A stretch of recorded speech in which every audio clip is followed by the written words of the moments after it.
ہو کے آپ کو کتنے سال ہو گئے؟ ایلائس ہوئے مجھے سال ہوئے ہوں گے تقریباً 4 سے 5 سال۔ پہلے آپ کیا تھے؟ پہلے میں دیوبندی تھا۔ دیوبندی تو الحمدللہ کافی محنت کرنے والے لوگ ہیں، تو پھر ایسا کیا سبب ہوا جو آپ اس طرف چلے آئے؟ ہاں، دیوبندی محنت تو کافی کرتے ہیں، پھر اس کا سبب کیا ہوا کہ میں اہل حدیث بنا؟ اس کی وجہ یہ تھی کہ میں گنور میں جہاں رہتا تھا وہاں پر ہمارا کچھ اہل حدیثوں سے بات چیت ہوا کرتی تھی۔ وہ لوگ اکثر مجھے چھیڑا کرتے تھے کہ دیوبندی حضرات آپ لوگ حدیث پر عمل نہیں کرتے، اور امام ابو حنیفہ کے بہت سارے فتوے حدیث کے خلاف ہیں۔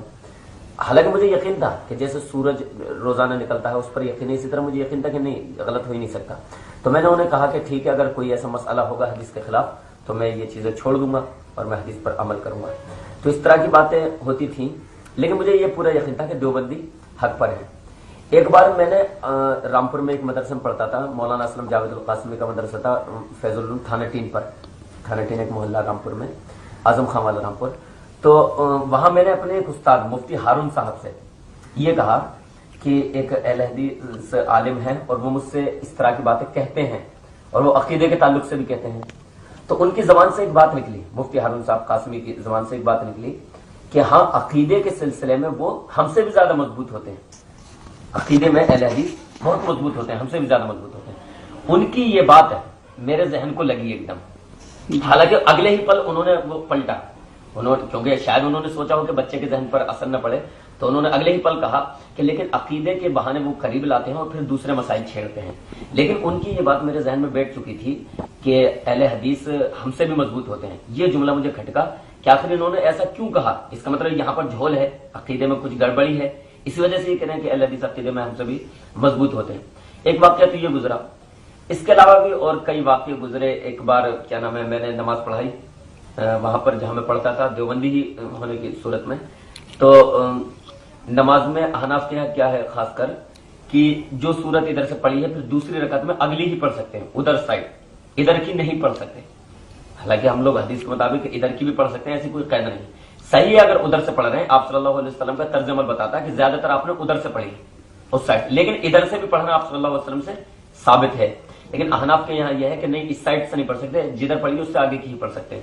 تو نماز میں نے جان بوجھ کر ایک سورت پڑھی قل یا ایھا الکافرون، اور دوسری رکعت میں ادھر کی پڑھ دی لإیلاف قریش۔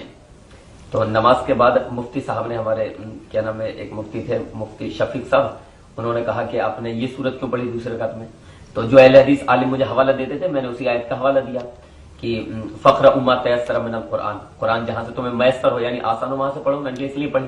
تو اس بات میں مفتی صاحب نے میرے ہاتھ پر ایک ڈنڈا مارا تیزی کے ساتھ، اور کہا کہ فتویٰ دینے کے لیے کس نے کہا تھا تمہیں فتویٰ دینے کے لیے؟ یہ چیز مجھے بڑی عجیب سے لگی کہ قرآن کے جواب میں مجھے ڈنڈا مارا گیا۔ حالانکہ مجھے اس مسئلے سے دلچسپی نہیں تھی زیادہ کہ ادھر کی صورت پڑھنی چاہیے یا ادھر کی، اس سے کوئی دلچسپی نہیں تھی، لیکن یہ چیز میرے لیے ایک اہم تھی کہ میں نے تو قرآن کی آیت پیش کری اور اس کے جواب میں سوائے اس کے کہ مجھے کوئی قرآن کی آیت دی جاتی یا حدیث، مجھے وہ مارا گیا، ڈنڈا مارا گیا۔ مختلف چیزیں تھیں۔ پھر اس کے بعد ایک کیا نام ہے، 3 سال وہاں پڑھنے کے بعد، اور 2 سال میں پہلے حفظ وغیرہ کے دوران رہ چکا تھا دیوبندی میں، 3 سال میں مولویت کرنے کے بعد میرا پورا ارادہ تھا دیوبند جانے کا، دیوبند میں داخلہ کرنے کا۔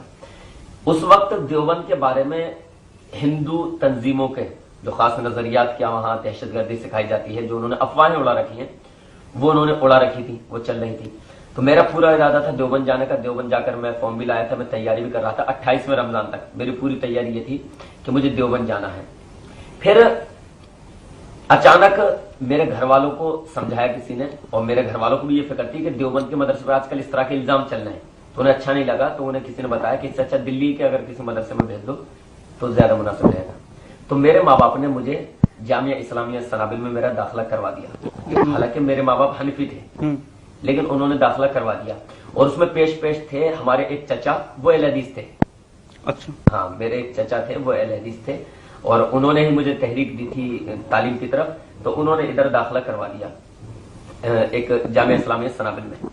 وہاں پر امتحان لیتے ہیں، جو ٹیسٹ لیتے ہیں بچے کا، اس میں جو ہم نے کتابیں لکھی تھی کہ کون کون سی کتابیں ہم پڑھ کر آئے، ان کتابوں کو پڑھ کر ہمارے اساتذہ نے پتہ لگا لیا کہ میں حنفی ہوں، اندازہ ہو جاتا ہے، ہم نے فقہ کی کتابیں لکھ رکھی تھی اس میں جی۔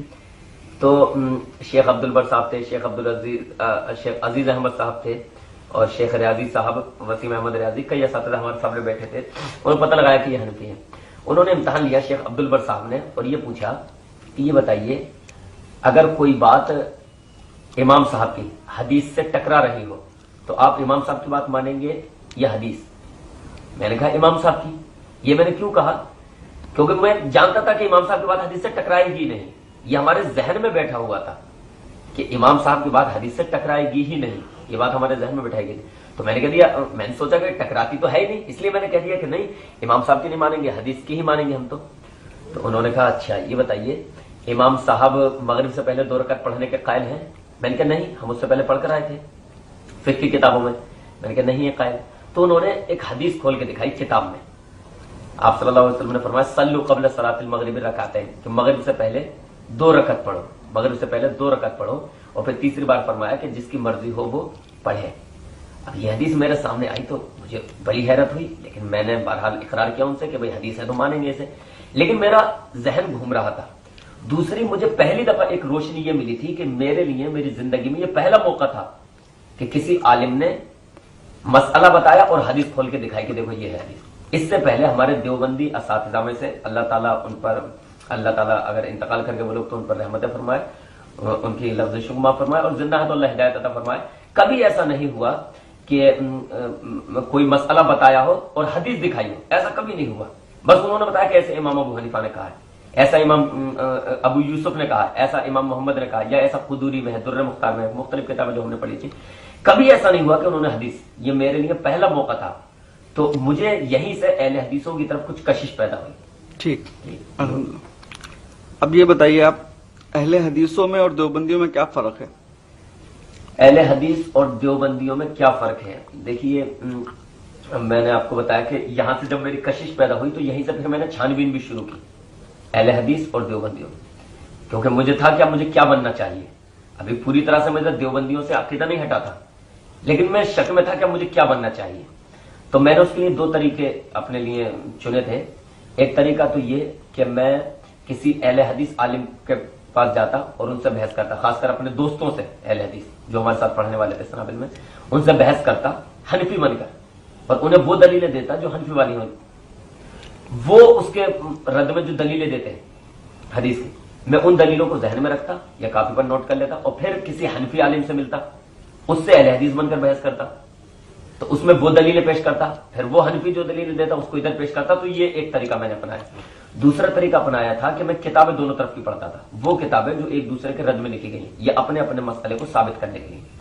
دونوں چیزوں کو پڑھ کر ان دونوں چیزوں کو اختیار کر کے جو میں نے اندازہ لگایا, دونوں میں ایک بہت ہی اہم فرق یہ تھا کہ جب میں نے عالموں سے بات کی تو کئی مرتبہ حنفی عالم کو یہ کہنا پڑتا تھا کہ بھئی اہل حدیثوں کا یہ عمل صحیح ہے, رفعین کرنا صحیح ہے, لیکن ہم بھی غلط نہیں ہیں, یہ کہنا پڑتا تھا. میں لیکن کبھی ایسا نہیں ہوا کہ اہل حدیث عالم نے یہ کہا ہو کہ حنفیوں کا یہ عمل صحیح ہے.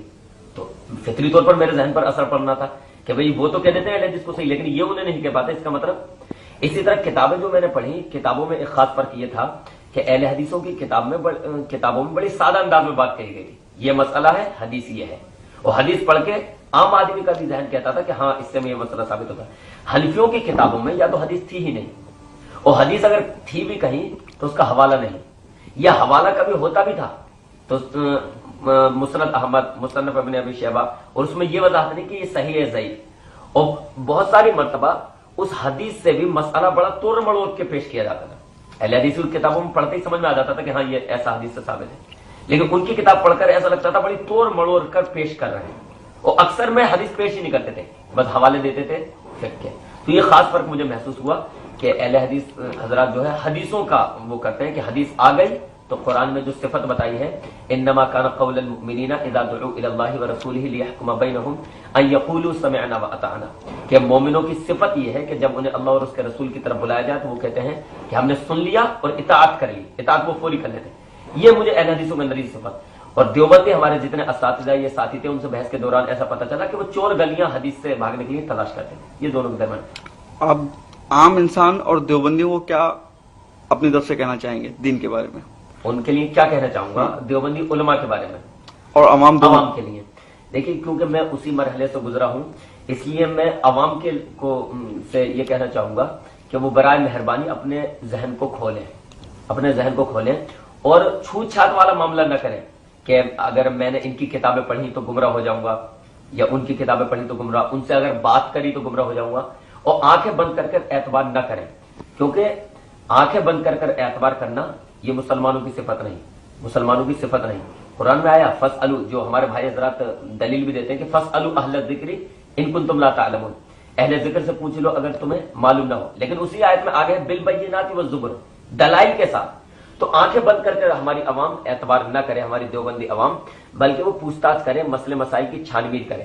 ایسا ہو سکتا ہے کہ چھان بین میں ٹائم لگے، 5 مہینے 10 مہینے ہے نا 12 مہینے ٹائم لگے، لیکن وہ چھان بین کرے، یہ نہ سوچے کہ میرے باپ دادا تو یہی کرتے چلے آئے تھے، لہذا اگر میں نے وہ عمل کر، نہیں، حدیث ثابت ہو گئی تو اس پر عمل کر لے۔